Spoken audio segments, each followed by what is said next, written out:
Welcome back to Football Week, ladies and gentlemen. I'm James. He's Deshaun.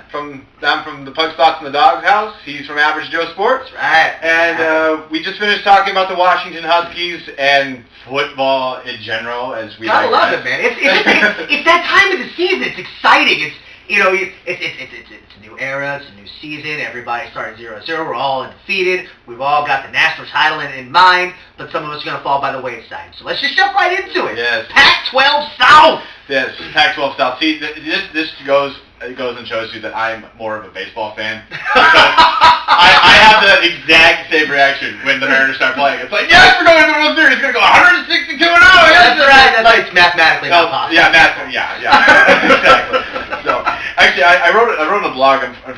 Back in the days when we had MySpace. Woo! Yeah, exactly. And Old it was like, school. if ever there is a baseball team that doesn't go 162-0, there should be no postseason. No, just quit. No, they don't, because you know what's going to happen. They're going to get swept because they burned all those victories. So what's the point? Exactly. So let's jump into it. We're going to have a Pac-12 preview. So Deshaun will talk about the South. I will talk about the North. And after that, we will talk about our Pac-12 championship matchup, which as of right now we do not know. Although I kind of already said mine was Oregon. Yeah, but whatever. It's okay. But we will look at that as well. So Deshaun, before we look at standings, two stories that are coming out of the Pac-12 South that you think are going to be stories that pop up throughout the year. The stories that are going to pop up throughout the year ultimately is going to be USC's first year out of suspension for being under a bowl ban and postseason ban for the last 2-3 years. Again, it's a whole lot of stuff that happened way before these particular recruits got in, and as we all know, Pete Carroll left in order to avoid more of the suspensions. Also, no, he did to go to the Seahawks. Yes, he did. But at the same time... And that's it. That's it. No, that's not it, because he's being a coward! I don't care. I have no respect for coaches that leave their colleges because, we're going to get in trouble, so they got pieced out. Then I'm not going to get in trouble, and I'm just going to leave my university. But he left before the sanctions. But he knew the sanctions were coming. You do realize I'm just poking you, right? I know! His foot was not in the crease. Whatever! Guess what? This is how we talk on the phone. Yeah, this is how we talk. It's just the way it is. Alright, so anyway, but besides Pete Carroll, right. Let's talk USC. Going back to USC football here. Again, this is their first year out of probation. Last year, they actually finished first in the Pac-12 South, but because of sanctions and not being able for postseason play, that also included the Pac-12, the inaugural Pac-12 title game. They actually had to sit out, and UCLA unfortunately had the honor of playing Oregon and getting completely mopped in the Pac-12 title game. So that was really unfortunate to me. Question. So USC gets the division title. Yes, they keep the regular season. UCLA plays in the title game, right? Correct. Does that mean the division title goes to UCLA?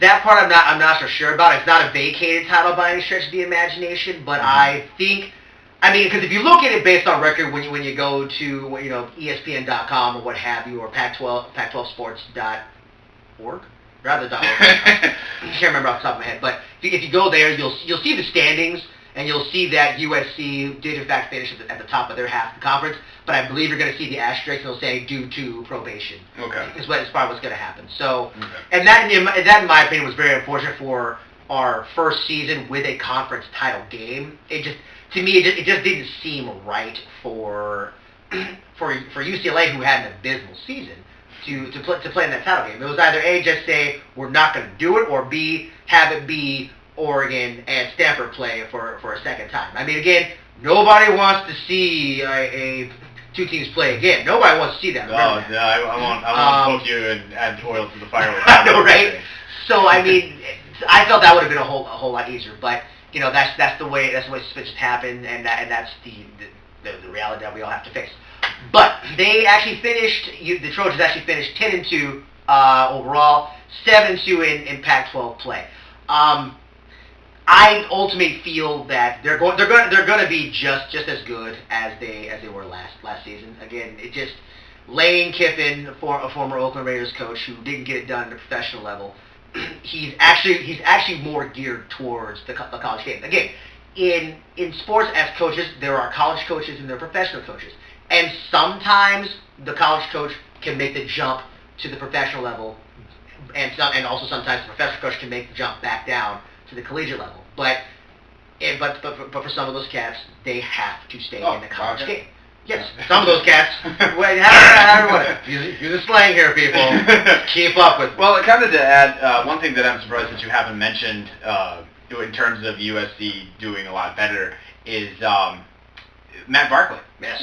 Matt Barkley's a beast, man. Well, he's not just a beast, but I mean, what does it say about his character in terms of here he is, he's played for a program, he got punished, and I believe, I don't want to go into that area, but he got punished for something that was out of his control. He stays with USC, puts up the numbers in the regular season, doesn't have the opportunity to play in postseason games.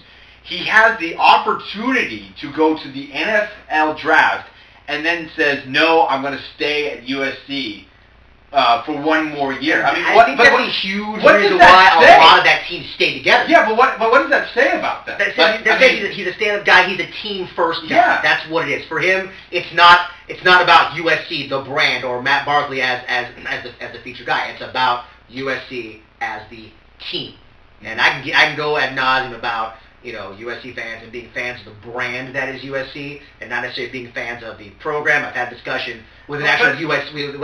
But you can say that about anyone. Oh, yeah. I mean, I was listening on ESPN Seattle one time, and Steve Sandmeyer, was saying, "Yeah, go Dogs, go Dogs, go Dogs," and he was talking with Jim Moore. And for those of you who are watching this somewhere, like in Gonda or what have you, Jim Moore is a Washington State Cougar alum. And he loves the Cougars, and he actually put Steve Sandmeyer on the spot and said, listen, how can you root for the Huskies when you did not go to the school? And he said, well, hey, listen, is it wrong for a person to root for a college sports team in their neighborhood, even though didn't go to school, but I still have the tie. Right. So granted, I know you get on for USC fans that, you can, I mean, there are people, like, look at my brother. My brother is in MSU right now, in Bozeman. He does. Right, and fandom works that way. I mean, you and I, at least, I mean, you have more of affiliation than I do, but we at least played in the band. Like, there's a tie, Definitely. And again, you can go down, why is somebody a Boston Red Sox fan? Oh, my dad was a Boston Red Sox fan. Winning. Well, no, not just that, but fandom works, it has lineage. Like, well, I was born a Red Sox fan. My dad's a Red Sox fan. His dad's a Red Sox fan, and so on and so on and so forth. And it was like, well, follow the line. I'm a Raiders fan because my dad's a Raiders fan. My dad was a Raiders fan before there was a Seattle Seahawks football team. Right. So, he was born in 1959. So really, the closest team to him was in fact Oakland. Right. So it made sense, and because of that, I became a Raiders fan. You know what I'm saying? So I mean, I don't have a tie to Oakland. My dad stayed in California for a while after he graduated high school, but as a whole, I don't have a connection, but my dad's a fan, therefore I'm a fan, and that's just the way it is. My grandpa was a Coug fan. Yeah. It's really, really weird. That's the point. Well, that's probably the reason why you have the basement in your right. Okay, so first story that you said, as we digress, the first story you said, USC, I do think that USC will play ridiculously well. I'll go over more about USC in our national champion segment, but my biggest story is in terms of that is Matt Barkley just coming back, because before he declared, everybody thought that he was coming here to Seattle because Pete Carroll knew him, and I just think that the guy's on a mission, and when you got a guy who is passionate, who says I'm going to take one for the team, who's leading the ship. Yeah, they're going to be a force to reckon with. They're definitely going to be a force to be reckoned with. They're going to be a force to reckon with overall. I mean, they seem to always have one of the tougher schedules in Division I. Just because they're a private school, they can play those other private schools. Again, it's all based on perspective and what they deem as strength of schedule, which again is on paper. I understand that. Now, granted, I don't have USC schedules in front of me. Right. But when they were going through their unbelievable run of Pac-10 championships, they would say, "Oh, we have the toughest schedule in the country." Okay, who are you playing? Okay, you're playing Idaho. Right. Okay. So they're really tough. Yeah, apparently so. And then you're playing Ohio State, which is 9 times out of 10 one of the most overrated programs in the country. And they always will. Yeah, it's like, and that's one of those out of conference traditional games. They play Ohio State every year. They play Notre Dame every year. I know they play Notre Dame every year, but I don't think they play. Well, they play Ohio State not every year, but it's usually like every 2 to 3 years, just because. I mean, that's what everybody wants to say. You can look back because you can look back at how many times they played, from O.J. Simpson to everybody else. It's just one of those. It's one of those traditional games that they tend to play, and because of that, the AP and the coaches poll and the computer, they view that as a big game because one, it's always on national TV. Right. If it's on ESPN, they're going to eat it up. Well, USC is always national TV type of game. So that's the first story. The second story, I'm looking forward to this next one because I have things to say. You have things to say. Yes. Meanwhile, speaking of UCLA, Coach Jim Mora Jr. not playoffs, no. but the Sun. He's going down to UCLA, and in his first season after being on about 3-year hiatus from coaching. Yeah. About 3-year hiatus coaching. So he's gone from the professional ranks where he did one season in Seattle, having an abysmal 5-11 record in one season. It was quickly fired. He's going down to UCLA, a team that finished 6-8 in the Pac-12, 6-8 overall, 5-4 in Pac-12 play. That was coached under Slick Rick. That would be Rick Neuheisel for people who are not knowing who Slick Rick is. And I'm actually looking to see what Jim Mora can do because really right now anything is an improvement for the Suns Westwood. It is only a matter of time before UCLA becomes a joke. You mean they are a joke already? They are going to be worse. They are going to be worse. And here's the reason why I say that. Jim Mora, now granted, he has never tried the college game. I will give him that. He is trying something brand new. He wanted to coach at UW. Yes, he did want to. He said that out loud, which was an idiotic thing. Right. He says a lot of idiotic things. Yes. Okay. I don't question his passion. I don't question his knowledge. Yes, you can say he says some silly things. I will say that as well. But the guy is a great color analyst. He's a fantastic color analyst. But it is only a matter of time when the UCLA football program will turn into a joke. Because every single place Jim Mora has gone, it has turned into a joke. Now, sure, you can say, oh, well, he took the Atlanta Falcons to the NFC Championship game in 2005. Okay. And there was no way he could have known what Michael Vick was going to do. Yes. No way. All right. My response to that is, that was 1 year. He coached the team for 2 more seasons, and they went downhill. Now, I don't necessarily know when he coached the San Francisco 49ers defensive unit, but I know that he did at one point. Mm-hmm. Okay. So it was really bizarre. You talked about how he coached the Seattle Seahawks. Mm-hmm. Well, on one board night in Ellensburg, I went on Hulu and found NFL Game of the Week. And I was like, oh, okay, I'll watch this, and I ended up, you remember that one bizarre year the Seahawks had an opportunity to go to the playoffs, but in order to them to go to the playoffs, like A, B, C, D, E, F. And they all happened. And they all happened, right? Yeah. Okay, well, their last game of the season against the San Francisco 49ers was the game of the week, so I was watching it, nostalgia, Sean Alexander, Matt Hasselbeck, that type. I noticed that it was Jim Mora and Greg Knapp leading the defensive unit for the San Francisco 49ers. They did the exact same thing that they did when they were in Seattle. We're going to call this funky gadget play and late in the game, and apparently it's going to work. Or, it's 3rd and 17, and I'm going to run up the gut. Right. And it's because of that why that's the first reason why I don't think that UCLA will do well. It's because you've got a guy who for some odd reason he can't simple things make things simplify. Thank you enough to get his players around him to play. He just can't do that. And every place that he has gone, he has left in in shambles. Now, this is where he does get that kind of advantage. This is true. But the second thing, and then I'll say. The second thing is the guy says the dumbest things in press conferences. God. Okay, he says the dumbest things. Yeah, I mean, what did he say? Like, what was the story? Like, he said, like, we're not full of murderers or something. We're not full of murderers, and I think it was murderers and criminals, and I believe that was on the paper that's in LA, the LA Times. Or something like that. Something like that. Yeah. I actually read about it on NBC Sports. I read about it on ESPN.com. But this guy, like, his season was the last season I produced games at KXLE Radio in Ellensburg, so I would have to listen to his interviews and his press conferences, and there were several times I was like, what in the world are you saying? Like, do you realize what's coming out of your mouth? There was actually one time, I'll never forget this, it was the last game of the season. It was against Tennessee Titans pre-locker in Hasselbeck. Yeah. And the interviewer, I think it was Jen Mueller, I think, she asked him a question about what are you expecting for this game against the Titans? And Jim Mora completely just said, can I talk about the fans instead, please?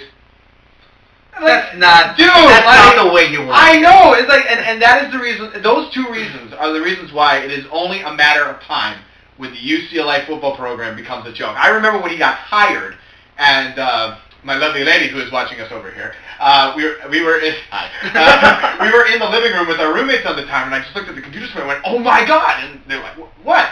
Jim Mora was hired as the UCLA football coach. Everybody just started laughing. No, yeah, I mean, he definitely is a laughing stock, yeah. But again, which is unfortunate. When you're talking about he could lead every team he's been on, he leaves in shambles. He's coming in on a team that has been left in shambles. Rick Neuheisel did not get the job that we saw, and again, I saw this at the University of Washington. He's great with somebody else's talent, plain and simple. When he came to the UW, that was the end of the Lambright era. Yeah. And there was a lot of talent on that squad, and so he got a Rose Bowl win, and he had a shaky Holiday Bowl. They were in the lead pretty much the entire game, and they gave. Oh, was that against Texas? That was against Texas. Yeah, I remember that. Yeah, and then also going to my only bowl game that I got to go to, and that was the Brute. That was the Brute Sun Bowl before it was whatever the new sponsor is now. So. And playing against Purdue and loses Purdue. So I mean, he definitely he's not that guy who is. Well, he is a player. He was a player's coach. Are you talking more or Neuheisel? I'm talking about Neuheisel. No, okay. Neuheisel was a player's coach. He was too buddy with everybody, and I don't think that creates great discipline for a college team. Whereas Jim Mora, I think he has a chance to be not necessarily in the spotlight, because at UCLA it's not as big of a deal as USC. I'm talking about in the grand scheme. I understand that people in UCLA love their football and they love their Bruins. But at the same time, with USC doing what they're doing, they have the chance to kind of fly under the radar. I completely disagree with you I on that. I can see why you would disagree with me. I can. Yeah. But as long as Mora keeps his nose clean, I think you're not going to hear a whole lot about him in a negative light. He's a defensive-minded guy, which is good, but he has to. Defense doesn't show anything. No, his defense doesn't show anything. He's got to sit down. And he's got to focus on whether or not he's going to be the head coach and not make defensive calls and go to his defensive coordinator and let him do that, or B, have his assistant coach call the offensive plays and him focus solely on the defense. Some coaches can do both. Most of them can't. See, that's the thing though, is that you're saying a bunch of what ifs, and we've already dissected this on enough, but I just don't think that he is capable of doing all. He's gonna get at least 4 years to prove himself. He may get 4 years, but I'm telling you, I think at the end of those 4 years, UCLA is going to be down in shambles. As far as UCLA not going under the radar, that is baloney. Los Angeles is the #1 television market in this country. But when you have to compete with USC on a collegiate standpoint, they get most of the TV time, they get most of the talking time on ESPN. The Los Angeles Avengers get coverage on the national level, and they are an arena football team. They are going to get coverage. Well, that is where the money. Okay. But again, if you go USC, UCLA, who are people going to flock to go see first? Well, they're going to flock to see something. SC. But at the same time, people may be flocking more to USC, but UCLA is still there. You know, it's one of those, like, will still be. Yeah, it's kind of one of those things, like, I'm trying to think of a good, okay, like, let's say let's say the T-Birds do something, all right? Yeah. Okay, so the Seattle Thunderbirds, minor league hockey, do something, it gets coverage in the Seattle paper and coverage in the Seattle market, all right? Let's pretend the Everett Silvertips do something. They're not going to get as much as the T-Birds, right? Yeah. Because they're arguably in different markets. Mm-hmm. With UCLA and USC being in the same market, that's Jim Mora is still going, and the UCLA football team is still going to get a pile of attention. Right. But, I mean, I'll believe it when I see it. I just look to see some semblance of an improvement, because it's a new era, which means the fans aren't going to be as apt to say, hey, we got the people USC right now. And again, because that's their main rival. But, you know, so I think Jim Mora actually has an advantage there, but he's got to figure out ultimately what his coaching style is going to be. I actually personally feel that he might be trying to coach more so like his dad, mm-hmm. than trying to find and step out on his own. Now, ironically, Jim Mora, he's actually a pretty young coach. Yeah, but so, and I mean, and I know, I understand that, you know, it doesn't necessarily, you can be a 32-year-old coach, for example, and be one of the greatest coaches on the face of the planet. But or you can be an aging coach and suddenly get it. You know, I'm just hoping that for Jim Mora's sake that the collegiate game is going to fit more into what his style is. I don't know, man. I mean, every place he's gone, though. Here's hoping. I know he's got a track record of leaving teams completely in shambles. I 110% agree with you with that. I mean, it kind of did, like, my final thoughts on the Mora story is this, like, how many times did he come on the radio or on the national, or it was even in, like, the national spotlight, like, and said, I'm not interested in coaching. Exactly. Yeah. You know, I mean, so it's just another thing that actually we haven't discussed yet is when it's only going to be a matter of time when he says something and the alumni's going to go, what in the world did you say? And once that starts happening, well, then the donations are going to start flying away. Yeah. As you said, college football is a business. I would like to see him get 4 years, but I would not. He's got to get a strong 3 at the absolute. Yeah, I would not be surprised. I mean, it's just, I think it's going to come down to their win-loss record. Mm-hmm. It also is going to come down to how he treats his, he's going to treat his players fine. How he treats the media and how he treats the alumni. Mm-hmm. And I just don't think, you know, when you even have a guy, like, this is another thing that he said on ESPN in Seattle. Kevin Calabro asked him, like, did you think you ran your post-game conferences too long, you know, when you were saying all that stuff? And he blamed it on the PR guy. He blamed it on the PR guy. He's like, every single post-game conference, I look at the PR guy, and he gives me the cue that says, we are done, or we continue. You can decide when you're done. They probably I think the PR guy probably requires you to be at the conference for maybe 15 minutes. He would go for 20! Right! It's just, yeah. You make that decision. I mean, Belichick's like, he's a yes or no question. You guys are like, yes, no, kind of, maybe, only on Tuesdays. Yeah. I'm leaving. It's a great invitation. But okay, so we talked about the two stories. Where do you see USC and UCLA in the standings? What is your standings? I look for them to finish around the middle of the pack, round fourth or fifth in their half of the conference. UCLA or USC? UCLA. Oh, UCLA. Okay. So I have USC finishing at the top of their half. Yeah, definitely. All right. So how do the rest of the standings look? See here. Right now, I've got USC finishing in first. I've got ASU for some reason. They seem to stick out to me. Being in second. I've got Colorado with a little bit more experience finishing in third. Wow, that's a stretch. It's a super. I think Colorado actually has a decent chance of being a dark horse in this half of the conference. I do. I think I think they could be a dark horse. Yeah. But I don't think third place. Well, see, and I got. You know, it's funny because I wrote 2 drafts in my first draft. I actually had UCLA finishing third, and then Utah finishing fourth, followed by Colorado. And I was like, gut instinct, because again, and most of these things I say the majority of them, especially once you get into the middle of your standings, I say these things to actually be proven wrong.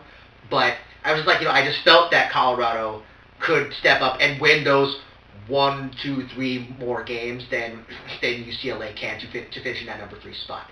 So I've got UCLA finishing 4th, like I said, Utah finishing 5th, and Arizona finishing in 6th. Really? I do. Really? I do. I know they lost Keith. Was it Foles or Folk? Yeah, they lost their quarterback. Yeah, so I give you that. But, so I mean, and I didn't want to do it. I was like, but I just sometimes you gotta go with the gut instinct, and you never know. I mean, both halves of the conference are really, really strong. Yeah, which is a great segue into the North. So we previewed the Pac-12 South. So now let's take a look at the Pac-12 North, which I took a look at. So my first story that's coming out of the Pac-12 North, and for all of you who are tuned in and said, "What about the Cougars?" Well, here you go. For my friends out there, during out-of-conference play, I do in fact root for the Cougars. But once you get into Pac-12 play, all bets are off. So see, I can't do that. For the time being, I will give you guys go Cougars. For the time being. Love you guys. So and Jim Mora is like, yes. Anyway, actually, also my buddy Canucks, but he also goes as Slapshot here on YouTube. He's also a Coug, so shout out to him as well. Your team stinks. Anyway, yeah, go T-Birds. He's a silver too. So, oh, okay. Well, so my first story coming out, I don't think it's going to get a lot of attention outside the Pac-12 North, but it is going to be how does Mike Leach's coaching style improve the Cougars and how the fans and alumni react.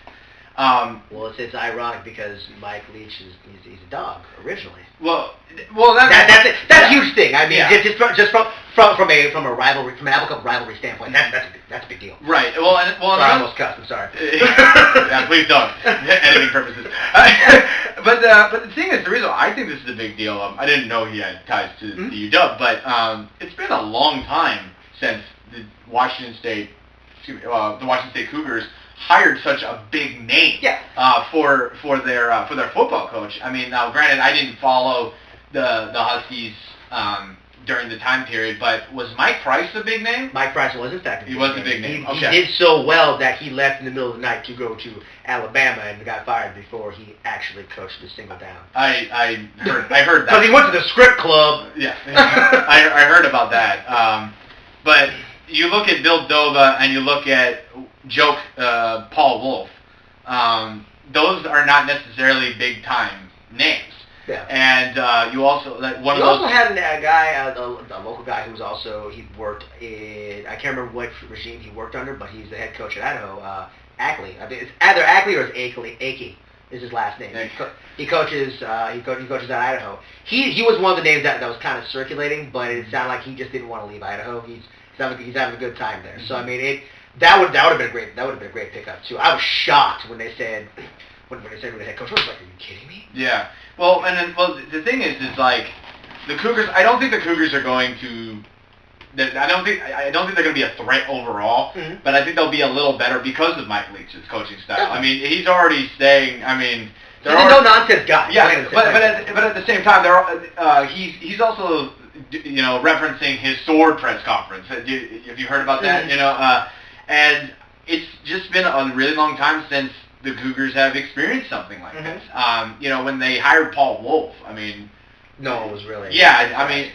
Well, when you go to a school and you do well, but you cheat in order to get there, and then you expect to succeed at a higher level of college football, no. You know how I feel about cheating in college sports. If you ain't cheating, you ain't winning. Plain and simple. Right, but Paul Wolf is a good example in my side, my argument, as in like you went to. At the time, Division I AA. You cheated and did well, and then you expected to do well at the level above Division I AA, which obviously didn't happen. Right. But I just think that with Mike Leach's coaching style, it totally puts the Cougars as the wild card. Again, it definitely does. Yeah, it doesn't make them, challenging with Oregon, but I think there's a good shot that they could at least be bowl eligible this year because of that. And I think that'd be a great thing for them because again, just like we here in Seattle with the Huskies, you're longing just for any bowl game. You don't care if it's the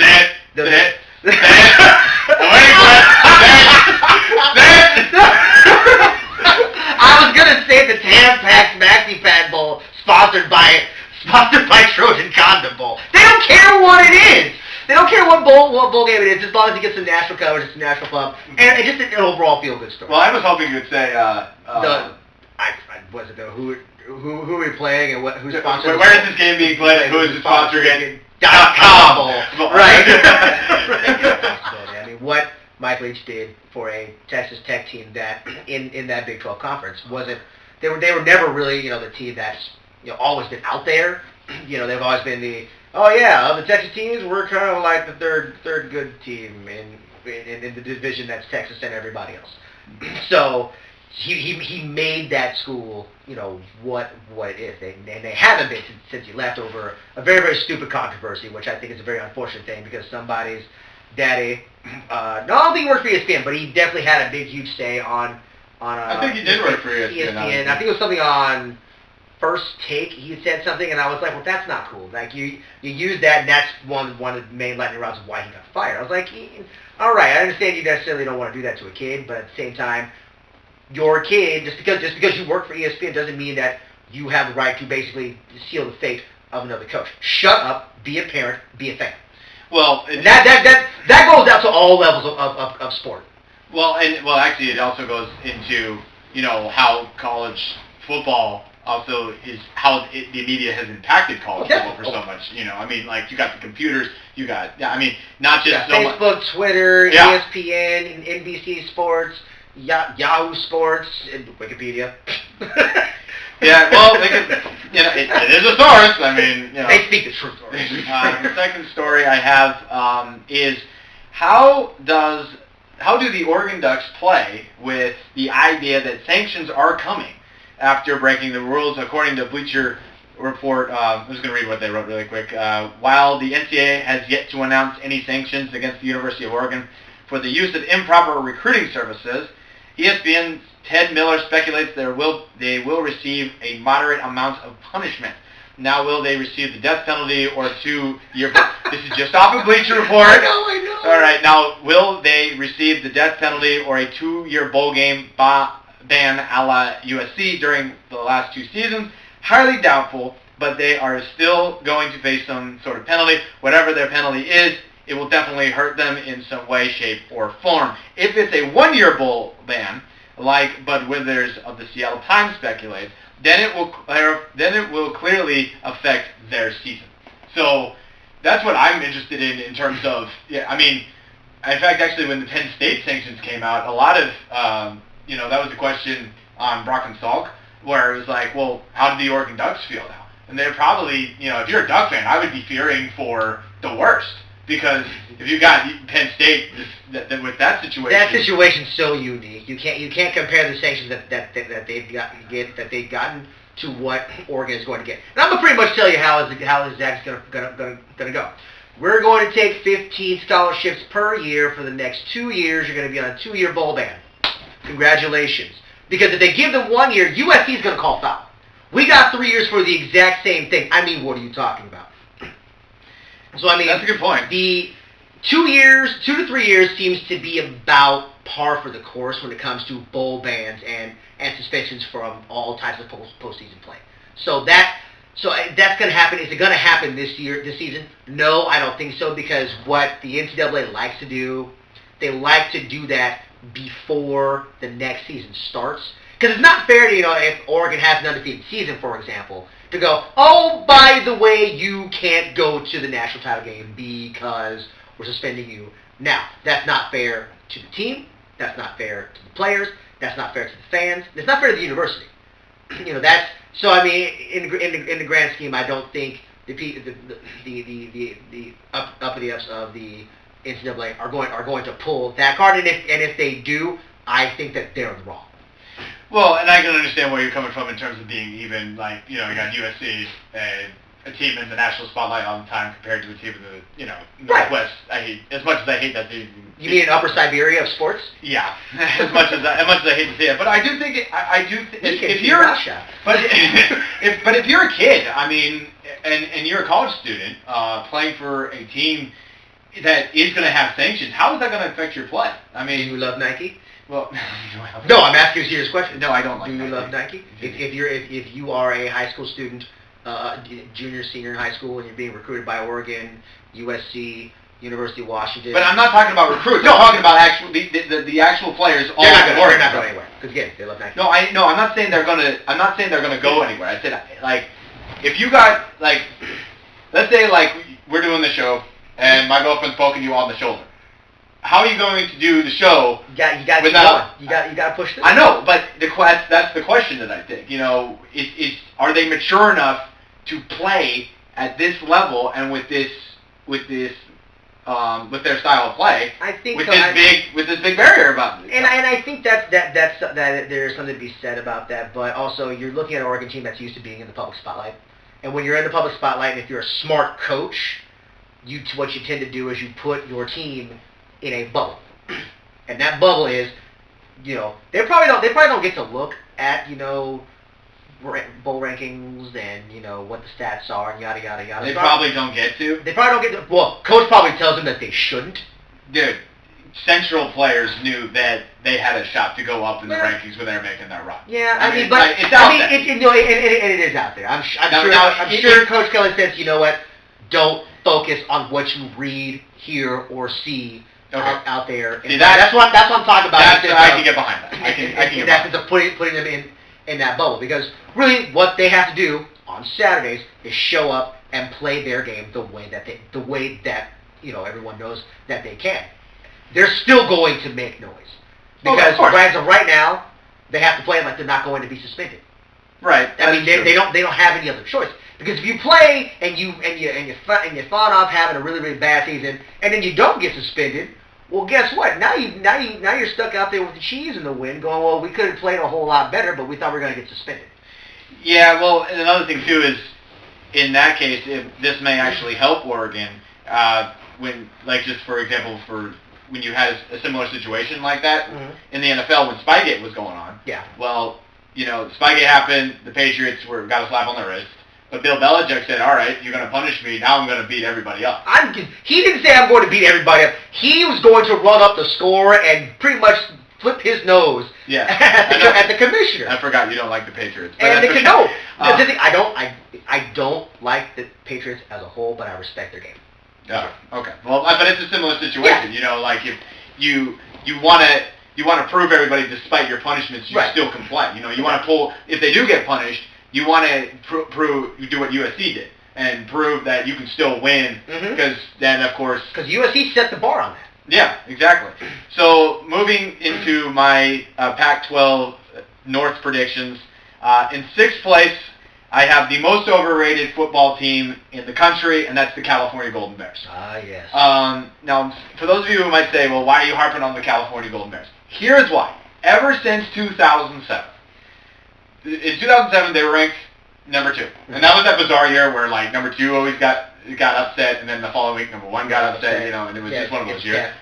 Well, ever since that year, everybody expects California to do something. And granted, they got, I believe, what did they get? I think they got 4th. But every year they expect them to do something, and then they never do. They got, they did get 4th last year.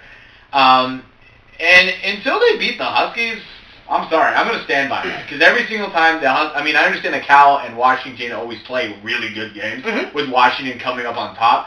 But the last few years, it's like, I'm sorry, I'm going to put a W on the calendar. We're playing Cal, show me. Why are you getting all this coverage? I mean, it's kind of pampered down a little bit more because they're not winning. But I remember, at the turn of the, when I was in the Husky band my last year, everyone was like, oh, Cal's doing well. And then I see them, really? This is Cal? Yeah. Like, I thought this, like, they were a godsend, I was there the year that Cal, in fact, beat UW for homecoming, and it was a ridiculous score. I think it was like 36 to like 7. That was the year of touchdown Washington, California. Really? Yes! Wow, Wow. So the game was so bad that the announcer on the PA basically made fun of us. It was pretty hilarious. Wow. Props. And that, it was my rookie year. I was like, this Up in the Super Bowl section. Pretty much. In this list, I got the Washington State Cougars. Again, I think that they'll be a little bit better. Maybe bowl eligible. Maybe one win short. I think fifth or fourth is actually a good place for them. I do. In fourth, I have the Beavers. I originally was going to pick the Beavers to be in fifth or sixth of the division, but they're so... they're the Oakland A's of the Pac-12. They're You super never know what they're going to do. You have no idea. Yeah. Third, I have the Huskies, which we talked about. Number two, I have Stanford. One, because I got depth. Of course, the quarterback situation. Of course, everyone's going to know. Andrew Luck's a huge hole. I mean, you lose a great quarterback like that, you're really trying to figure out what to do. And Stanford as a whole, they have those 4 or 5 years that are really, really good. And then they'll have a decade of complete mediocrity. Right, but John Allen was really great, and then they had like 20 years of mediocrity. Well, and then they had a bunch of depth on that team, though, without Aaron Judlock. So it could be just one of those, hey, just put a quarterback in, play well in the system. Alex Smith. I know, San Francisco 49ers. But another thing I realized about Stanford is their non-conference schedule is arguably the weakest of the Pac-12. They got to play Duke, who is 1-7. And then you got to play, you like to call them, San Jose State. Whoop-de-doo! All right. Who is 5-7? That's almost up there with Washington. With nothing against San Diego State. I know San Diego State is competitive. Yeah, they're kind of a scrappy team. But I mean, Portland State. Duke is not known for their football team. No. Are you kidding me? No. So number one, I do have Oregon. It's their division to lose. Yeah. I still think they'll do it without. I expect a slip up from them. I can see them losing a game just by being arrogant. I can see it happening. I mean, I don't know who it's going to be against, but I can see a one-game slip up in conference play. I could see that, but then again, it would kind of be like, the USA beating Canada in the Olympics, as we were talking about, where we woke up a sleeping bear. Right.